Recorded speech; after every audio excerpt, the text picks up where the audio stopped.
Baik,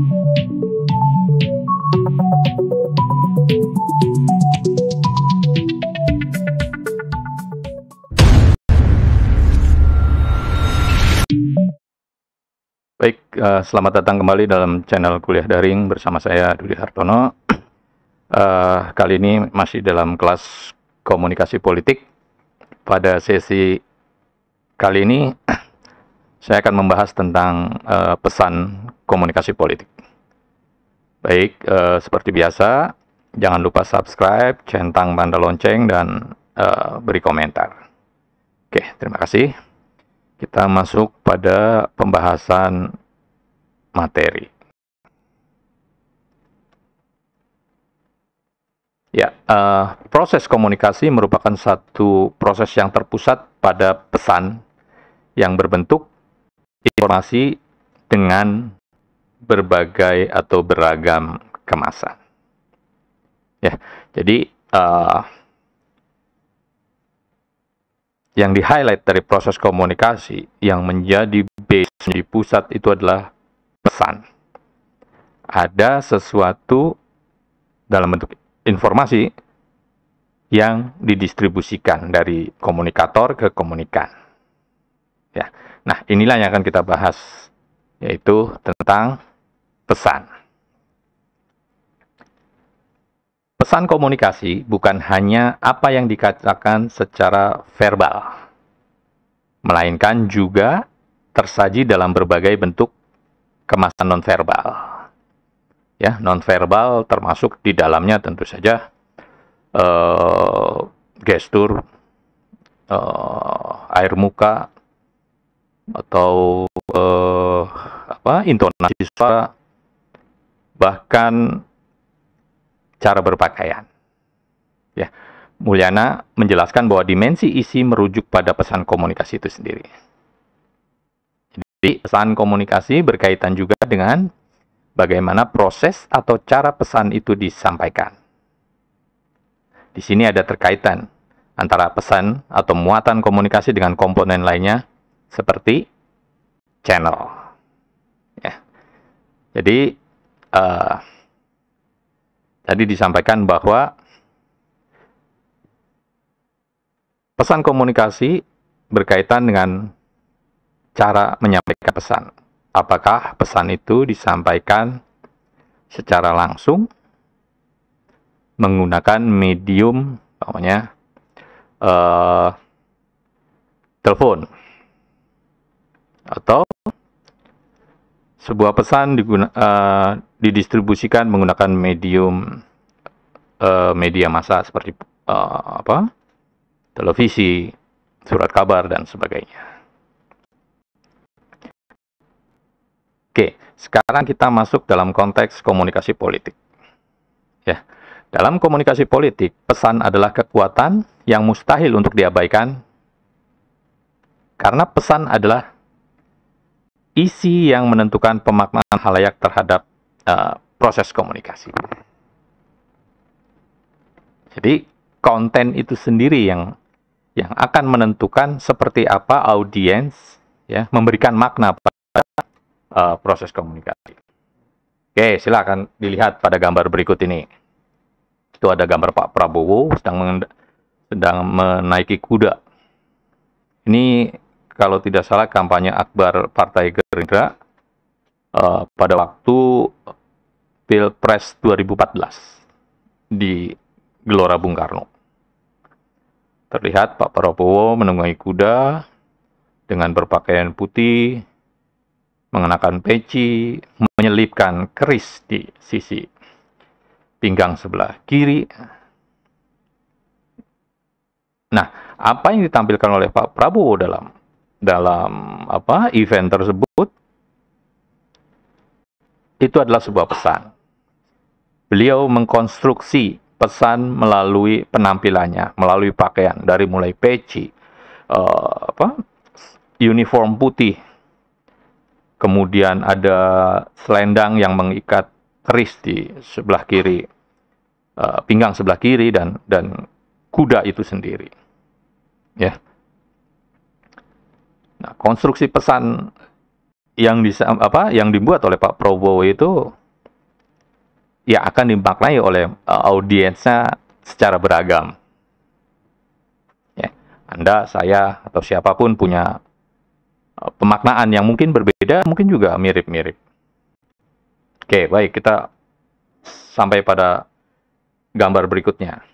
Ini mural yang beberapa waktu lalu sempat trending.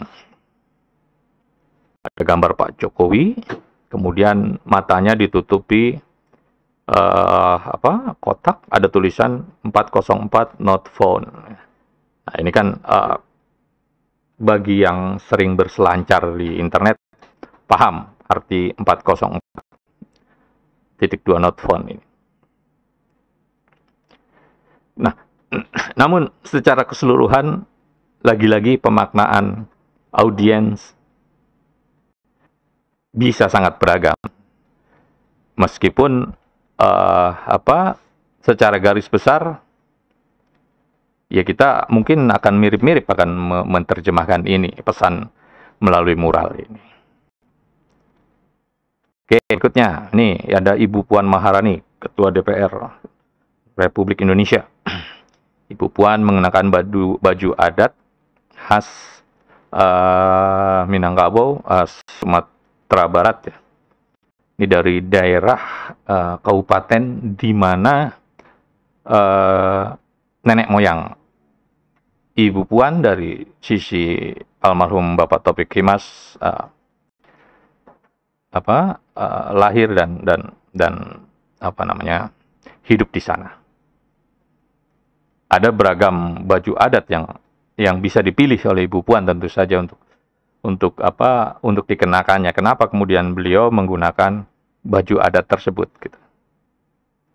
Nah, ini juga menjadi sebuah pesan politik tentu saja karena beliau adalah tokoh politik. Oke, baik. Kita lihat pendapatnya Bell. Menurut David Bell, terdapat 3 jenis pembicaraan yang mempunyai kepentingan politik. Yang pertama adalah pembicaraan kekuasaan. Ya. Pembicaraan kekuasaan. Saya akan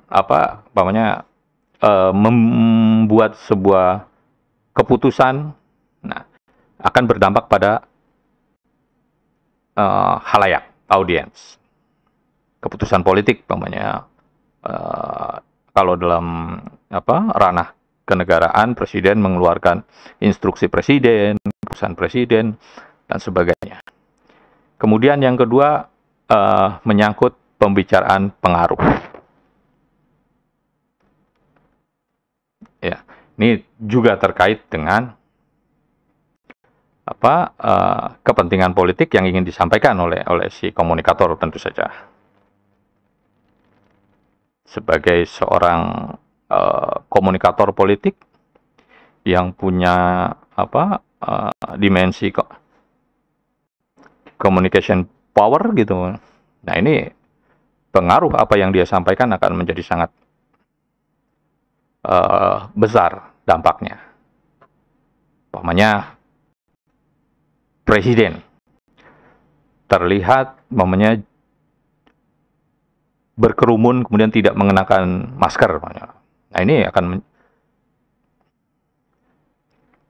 menimbulkan efek tersendiri. Kemudian pembicaraan mengenai otoritas.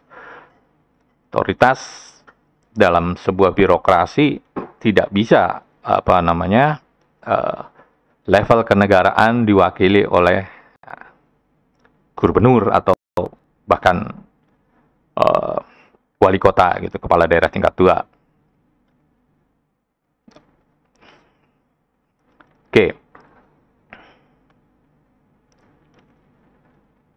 Pada prinsipnya sebuah aktivitas politik dilakukan melalui proses pembicaraan, melalui komunikasi. Bahkan konflik politik selalu diselesaikan dengan bentuk konsensus melalui pembicaraan, melalui perundingan gitu.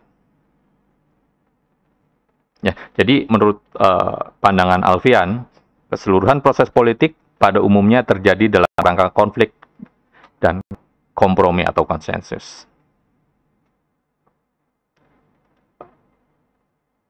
Penerbitan atau pembuatan undang-undang legislasi di DPR gitu. Nah, itu melibatkan tarik-menarik kepentingan di antara berbagai stakeholder. Makanya sebuah keputusan politik selalu menimbulkan kontra di tengah masyarakat. RUU KUHP yang sempat menimbulkan gelombang protes dan demonstrasi di sejumlah kota. Itu salah satu contohnya.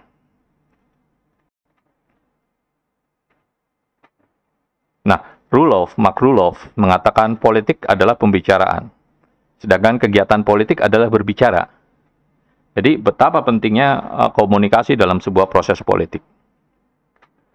Meskipun kata Roloff, tidak semua pembicaraan tersebut adalah politik atau berpolitik gitu.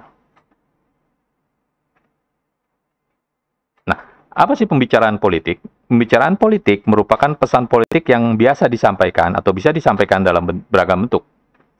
Ya, berita, iklan, baik itu poster, baliho,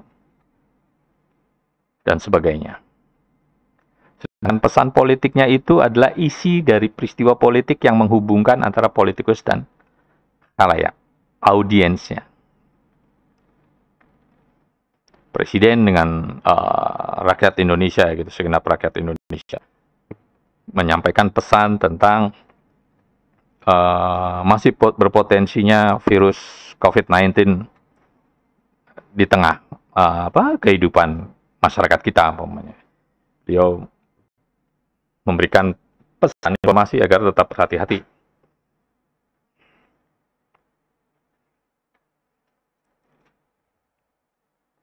Oke, kemudian kita lihat pada penjabaran dari Thomas Ostrom. Ada 3 dimensi sistem kognitif dalam nalar, dalam otak manusia yang meliputi produksi dan proses produksi pesan itu sendiri. Yang pertama, cognitive codes. Ya, cognitive codes ini merupakan elemen dasar atau basic elemen dari informasi yang terjaga dalam memori dan dimanipulasi dengan berbagai cara untuk ketika kita berpikir.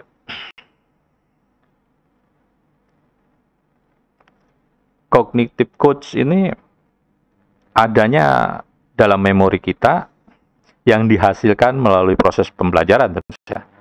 Umpamanya gini, saya menonton TV sambil makan. Ya. Kenapa orang menggunakan kata sambil gitu? Ya karena kata itulah, diksi itulah yang dia punya gitu, yang ada dalam memori. Padahal ada diksi lain, umpamanya seraya gitu. Nah, jadi proses pembuatan pesan itu tidak semata-mata terlontar begitu saja, tapi ada proses, ada tadi cognitive codes yang ada dalam memori masing-masing orang. Kemudian cognitive structures. Bagaimana cara mengelola kode tersebut menjadi kata-kata atau kalimat atau image-image yang tersusun dalam sebuah poster namanya. Itu ada strukturnya. Saya mau makan. Gitu. SPOK. Gitu. Kemudian ada cognitive process yang menjelaskan apa yang terjadi, kapan dan hal itu terjadi. Ya, proses produksi pesannya terkait dengan dimensi waktu.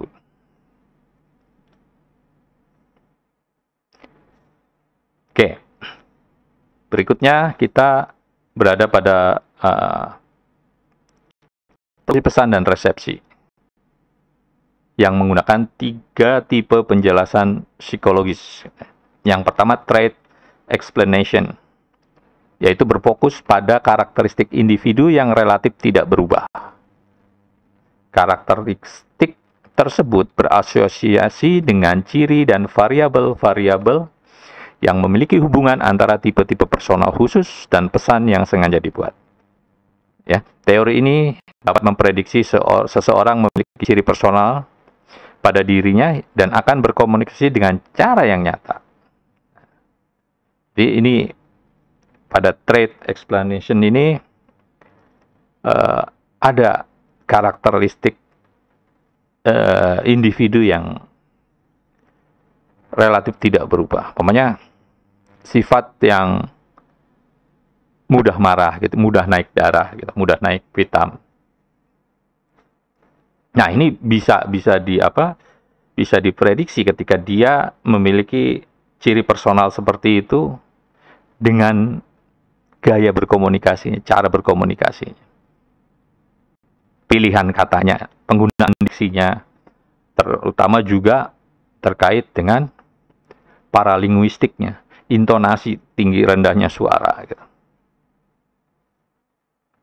Ya, orang dengan nada selalu tinggi tidak juga diartikan marah, gitu kan. Tapi memang karakteristiknya seperti itu. Kemudian state explanation ini berfokus pada pernyataan pikiran berdasarkan pengalaman seseorang dalam jangka waktu tertentu. Jadi pada state explanation ini, individu pada dasarnya memiliki sifat yang tidak stabil dan berubah-ubah. Jadi umpamanya ketika ego kita menjadi tinggi pada topik tertentu gitu, ya itu kita biasanya akan mempertahankan apa yang menjadi keyakinan kita. Umpamanya kita terlibat dalam topik yang dibicarakan tersebut, isu tersebut gitu.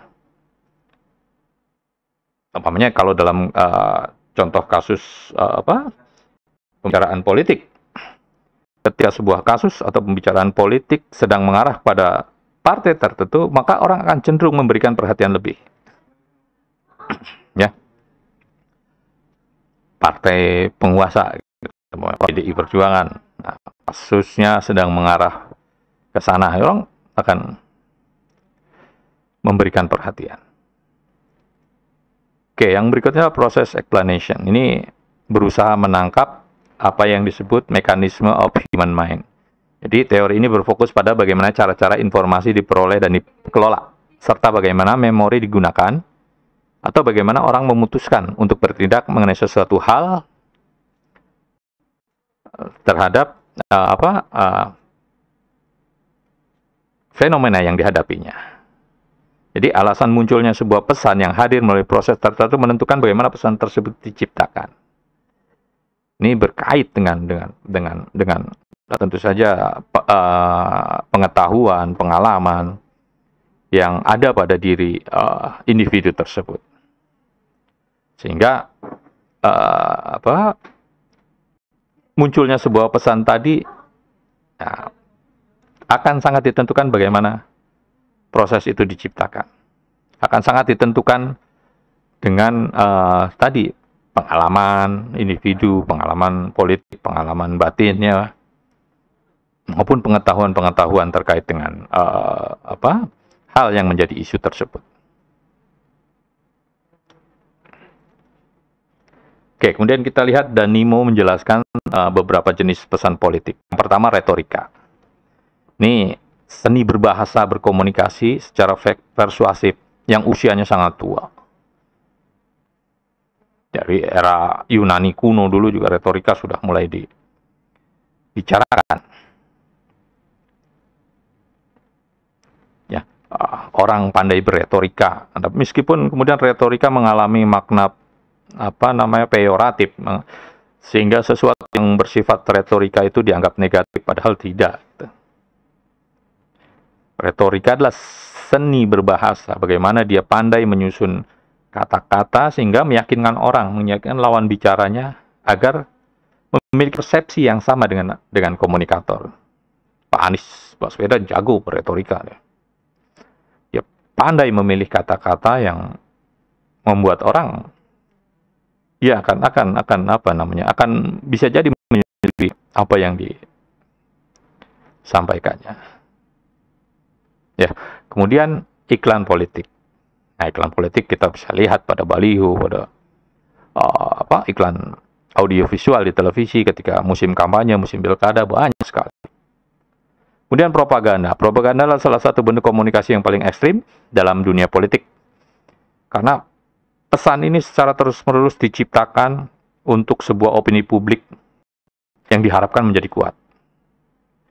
Kita kenal propaganda politik Orde Baru terhadap komunisme gitu. Nah, itu kan sampai sekarang orang sangat kuat sekali bahwa PKI komunisme adalah jahat dan sebagainya gitu. Sebenarnya mau belajar lebih banyak tentang apa itu PKI, maupun apa itu komunisme dan sebagainya. Tapi karena sudah termakan oleh propaganda, sehingga gampang menyimpulkan bahwa apa yang dipesankan tersebut adalah sebuah kebenaran.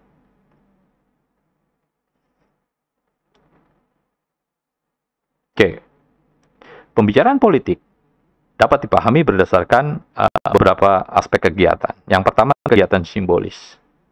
Ya, kata-kata itu kan simbol, kata itu menjadi simbol. Kata itu mewakili benda yang diwakilinya.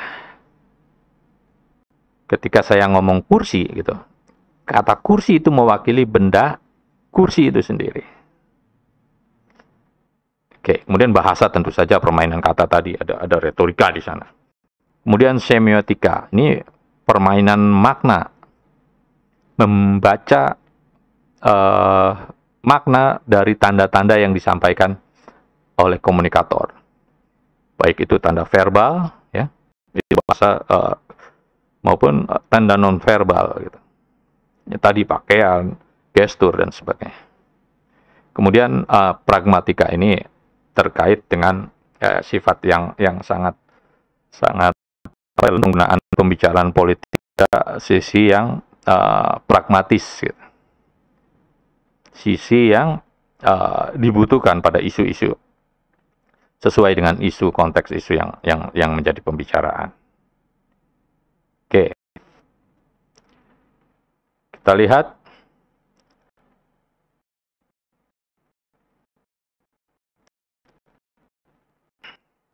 bahasa. Nah, bahasa menjadi penting dalam proses komunikasi. Ya, Larry L. Barker mengatakan bahasa mempunyai 3 fungsi. Pertama, labeling atau naming atau penamaan. Penamaan ini merujuk pada identifikasi objek yang diwakili tadi.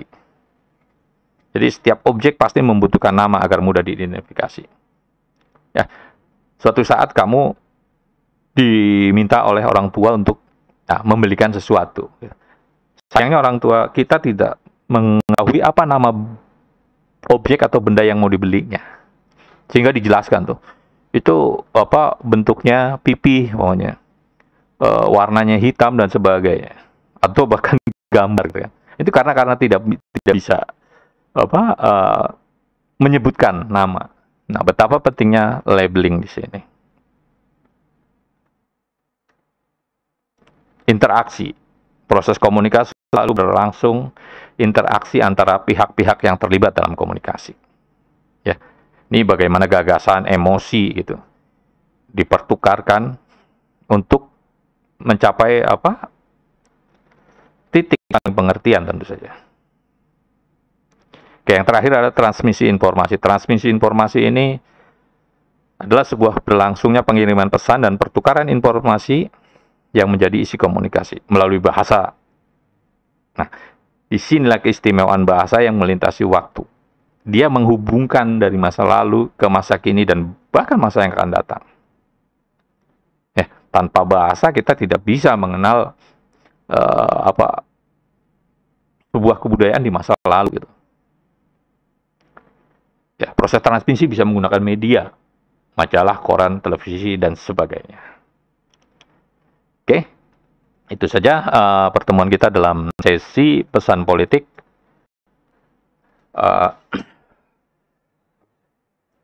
Jangan lupa